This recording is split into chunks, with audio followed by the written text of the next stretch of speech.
Welcome to Web-Minded Computer Institute.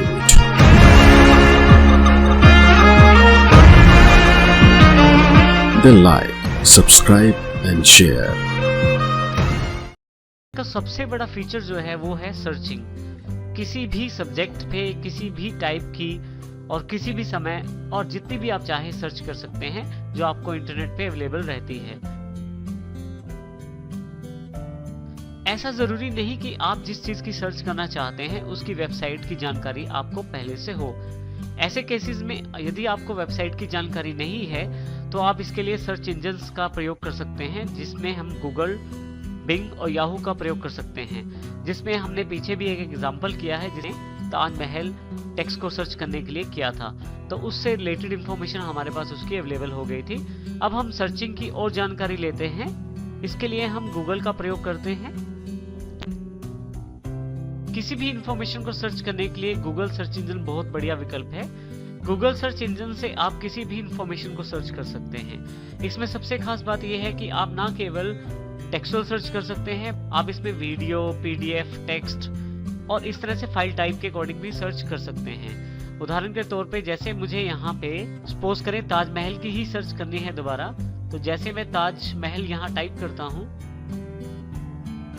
और साथ में अगर मैं पीडीएफ लिख देता हूँ तो और जैसे ही एंटर करता हूँ तो ताजमहल से रिलेटेड जितने भी पीडीएफ फाइल्स हैं मेरे पास यहाँ पे अवेलेबल हो जाती हैं गूगल के द्वारा। यहाँ यदि आप ध्यान दें तो कुछ रिजल्ट्स ऐसे हैं जिनके आगे पीडीएफ नहीं है, लेकिन यहाँ कुछ रिजल्ट्स ऐसे हैं जिनके आगे पीडीएफ लिखा हुआ है। इसका अर्थ ये है कि ये पीडीएफ फाइलें हैं और आप इनको डाउनलोड कर सकते हैं। यहाँ मैं राइट क्लिक करके ओपन लिंक न्यू टैब पे क्लिक कर देता हूँ तो मेरे पास ये जो फाइल है अवेलेबल होनी शुरू हो जाएगी। आप देखें यहाँ पे तो ये लोडिंग का साइन आ गया है जो उस फाइल को मेरे पास ऑनलाइन खोल रहा है। फाइनली देखिए जैसे जैसे लोडिंग बढ़ती जा रही है मेरे पास वो फाइल अवेलेबल हो गई है। तो इस प्रकार से मैं पीडीएफ फाइलें हैं उनको सर्च कर सकता हूँ ऑनलाइन। और इस तरह से देखिए मेरे पास जो मैंने ताजमहल से रिलेटेड जो पीडीएफ फाइल देखनी चाहिए है वो मेरे पास अवेलेबल हो गई है। मैं यहाँ से इसे फिर से क्लोज कर देता हूँ। अब की बार मान लीजिए मुझे ताजमहल से रिलेटेड कुछ वीडियोस देखने हैं, तो इस केस में आप ताजमहल टाइप करें और इसे सर्च करें। यहाँ पे अभी टेक्सुअल सर्च ही आउटपुट में है, अर्थात केवल आपको साइट्स के एड्रेस दिए गए हैं, वीडियोस नहीं दिए गए। नीचे की तरफ आपके पास कुछ मेन्यूज उपलब्ध हो जाते हैं। यहाँ मैं मोर पे क्लिक करके वीडियोस पे क्लिक कर देता हूँ। जैसे ही वीडियोस पे क्लिक करता हूँ तो मेरे पास यहाँ जितने भी ताजमहल से रिलेटेड वीडियोस हैं जो मुझे गूगल प्रोवाइड करवा सकता है उनकी लिस्ट मेरे पास अवेलेबल हो जाती है, साथ ही उनकी वेबसाइट के एड्रेस के साथ। जैसे कि यहाँ पे youtube.com से मुझे ताजमहल का ये वीडियो अवेलेबल हो गया है। इसके अतिरिक्त मैं चाहूँ तो सर्च टूल्स पे अगर क्लिक करता हूँ तो यहाँ पे मैं और फिल्टर्स लगा सकता हूँ और सेटिंग सेट कर सकता हूँ जिससे कि मेरे पास वीडियो रिजल्ट्स और बढ़िया तरीके से अवेलेबल हो जाए। जैसे कि ड्यूरेशन पे क्लिक करूँ, मैं चाहता हूं कि जो वीडियोस मुझे मिले वो 20 मिनट से बड़े मिले, अर्थात बड़े वीडियोस मुझे चाहिए। तो जैसे ही लॉन्ग 20+ मिनट करता हूं तो देखिए मेरे पास यहाँ पे ताजमहल से रिलेटेड बड़े वीडियोस अवेलेबल हो जाते हैं। और फिर से अगर मैं एनी ड्यूरेशन कर देता हूँ तो फिर से मेरे पास डिफॉल्ट सर्चिंग जो अवेलेबल हुई थी पहले वो अवेलेबल हो जाती है। इसी तरह से आपके पास और भी ऑप्शन अवेलेबल हैं, जैसे कि टाइम से रिलेटेड, क्वालिटी से रिलेटेड, वीडियो से रिलेटेड। तो इस तरह से आप इन टूल्स का प्रयोग करके सर्चिंग को और बेहतर बना सकते हैं। स्टूडेंट्स के लिए कई बार जरूरी हो जाता है कुछ प्रोजेक्ट फाइल्स बनाना या कुछ इंफॉर्मेशन को पीपीटी में दिखाना, अर्थात पावर पॉइंट प्रेजेंटेशन में दिखाना। तो ऐसे केसेस में आप ताजमहल के साथ अगर यदि यहाँ पीपीटी टाइप कर दें तो आपको यहाँ पे ताजमहल से रिलेटेड जितनी भी पीपीटीज सर्च में रिजल्ट्स में आई हैं वो दिखा दी जाएंगी। अब मान लीजिए इस पीपीटी को मैं देखना चाहता हूं तो राइट क्लिक करके मैं ओपन लिंक न्यू टैब कर दूंगा। आप यदि यहाँ ध्यान दें तो आपके पास यहाँ पीपीटी डाउनलोड होनी शुरू हो गई है और डाउनलोड होने के पश्चात आप अपने सिस्टम पे से देख सकते हैं। देखिए जैसे ही डाउनलोड कंप्लीट होती है मेरे पास तो यहाँ पे नीचे की तरफ मेरे पास फाइल अवेलेबल हो जाएगी जो मैंने डाउनलोड की है। और फाइनली मेरे पास फाइल अवेलेबल हो गई है। अब मैं यहाँ पे कॉर्नर वाले बटन पे क्लिक करके इसे ओपन कर लेता हूँ तो वो पीपीटी मेरे पास मेरे कंप्यूटर में अवेलेबल हो जाएगी। आप उन पीपीटीज की इंफॉर्मेशन चेक कर सकते हैं, जान सकते हैं। तो इस तरह से आप पीपीटीज का प्रयोग कर सकते हैं। इसके अलावा आपके पास यहाँ से मैं पीपीटी हटा देता हूँ, यहाँ से मैं यहाँ यदि आप दोबारा सर्च करें तो यहाँ पे आपके पास जो ऑप्शंस अवेलेबल थे इनमें इमेजेस ऑप्शन भी अवेलेबल है।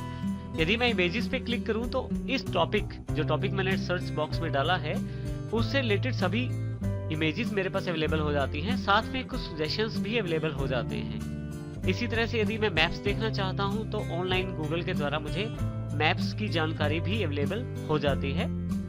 और यहाँ से मैं फिर से बैक आ जाता हूँ। फाइनली मोर में यदि आप देखें तो वीडियोस, जैसे हमने पहले जानकारी ली न्यूज़ के बारे में, बुक्स के बारे में, तो इस टॉपिक से रिलेटेड काफ़ी सारी इन्फॉर्मेशन आप चेक कर सकते हैं। और इस तरह से आप किसी भी टॉपिक के ऊपर सर्च इंजन के द्वारा इन्फॉर्मेशन चेक कर सकते हैं और इस तरह से आप गूगल के द्वारा किसी भी टॉपिक के बारे में जानकारी प्राप्त कर सकते हैं। अब बात करते हैं हम YouTube के बारे में। यदि आप वीडियोस देखना चाहते हैं तो YouTube एक बहुत बढ़िया साइट है जिसमें आप किसी भी प्रकार का कोई भी वीडियो देख सकते हैं, जिसमें एंटरटेनमेंट के वीडियोस हैं, गेम से रिलेटेड वीडियो हैं और यहाँ तक एजुकेशन से रिलेटेड वीडियोस भी आपको यहाँ पे अवेलेबल हो जाते हैं। साथ ही आप सीरियल्स और मूवीज को भी यहाँ देख सकते हैं। YouTube वेबसाइट पे यदि आप देखें तो यहाँ मैंने एड्रेस बार में youtube.com डाल दिया है। फाइनली यहाँ पे YouTube का एक सर्च बॉक्स अवेलेबल हो जाता है जिसमें आप सर्च कर सकते हैं। यदि आपके पास गूगल का अकाउंट है तो आप साइन इन कर सकते हैं YouTube से। और इसके अलावा यहाँ पे नीचे सजेशंस और बहुत सारे वीडियोस आपके पास पहले से अवेलेबल रहते हैं होम पेज पे। आप चाहे तो यहाँ से कैटेगरी चुन सकते हैं, जैसे स्पोर्ट्स के वीडियोस देखने के लिए स्पोर्ट्स। इसी तरह से यदि आप म्यूजिक के वीडियोस देखना चाहते हैं तो म्यूजिक, और इस तरह से टीवी शोज देखना चाहते हैं तो टीवी शोज पे अगर आप क्लिक करें तो टीवी शोज के वीडियोस आपके सामने अवेलेबल हो जाते हैं। यदि आप किसी पर्टिकुलर वीडियो को देखना चाहते हैं तो यहाँ क्लिक कर सकते हैं आप। जैसे ही टॉपिक डाल के एंटर प्रेस करता हूँ, मेरे पास यहाँ जो टॉपिक मैंने डाला है उससे रिलेटेड सभी वीडियोस यहाँ अवेलेबल हो जाते हैं। जिस वीडियो को आप देखना चाहते हैं उस वीडियो पे क्लिक कर दीजिए, वो वीडियो आपके पास यहाँ अवेलेबल हो जाएगा। YouTube की सबसे बड़ी विशेषता ये है कि YouTube पे ना केवल आप वीडियोस को देख सकते हैं बल्कि यहाँ काफी सारे कंट्रोल्स भी अवेलेबल है जिनसे आप वीडियोस को प्लेबैक भी कर सकते हैं। फाइनली यूजर नेम पासवर्ड डालने के बाद मुझे साइन इन करना है। साइन इन के पश्चात मेरे पास साइन इन करते ही मेरे पास काफी सारी चीजें बदल जाएंगी, जैसे कि मेरे पास यहाँ पे एक गूगल अकाउंट की इन्फॉर्मेशन अवेलेबल हो गई है। जब मैं क्लिक करता हूँ तो यहाँ पे काफी सारी इन्फॉर्मेशन अवेलेबल रहती है यूट्यूब के बारे में, जैसे कि हिस्ट्री, मैंने कौन से वीडियोस देखे हैं, इसके अतिरिक्त वॉच लेटर, अगर मैं कोई वीडियोस बाद में देखना चाहता था तो कौन कौन से हैं जो इस बटन को क्लिक करने से अवेलेबल हुए हैं। और अगर आपके पास कोई वीडियो है अपलोड करने के लिए तो वो भी कर सकते हैं। इसके लिए अपलोड पे क्लिक करें, आपके पास एक ओपन बॉक्स अवेलेबल हो जाएगा। इसके लिए आप अपलोड पे क्लिक करें और okay I am ready to continue पे क्लिक करें तो मेरे पास एक ओपन बॉक्स अवेलेबल हो जाएगा जिसमें से मैं अपना वीडियो सिलेक्ट करके अपलोड कर सकता हूं। जैसे ही ओपन पे क्लिक करूंगा मेरा वो वीडियो मेरे अकाउंट में ऐड हो जाएगा और YouTube पे अपलोड हो जाएगा। इस प्रकार से आप अपना वीडियो अपलोड कर सकते हैं। इसके अतिरिक्त आप चाहें तो वेबकैम कैप्चर, अर्थात अगर आपके पास वेबकैम है आपके लैपटॉप या आपके डेस्कटॉप में तो वहां से भी कैप्चर करके डायरेक्ट वीडियोस आप अपलोड कर सकते हैं। और यहाँ पे आप चाहें तो फोटो स्लाइड शो भी क्रिएट कर सकते हैं। आप चाहें तो गूगल प्लस के साथ ब्रॉडकास्ट कर सकते हैं अपने वीडियोस को, और वीडियो एडिटर भी यहाँ अवेलेबल रहता है। अगर आप अपनी सेटिंग्स चेंज करना चाहते हैं वीडियो की तो वो भी यहाँ से कर सकते हैं। और जब आप यहाँ से साइन आउट करना चाहते हैं तो कॉर्नर पे क्लिक करें यहाँ पे और साइन आउट पे क्लिक कर दें, आप YouTube से साइन आउट कर जाते हैं। तो इस तरह से आप YouTube का प्रयोग कर सकते हैं। एजुकेशनल वीडियोस देखने के लिए भी आप YouTube का प्रयोग कर सकते हैं। उदाहरण के लिए जैसे ही मैं यहाँ कंप्यूटर बेसिक्स टाइप करता हूँ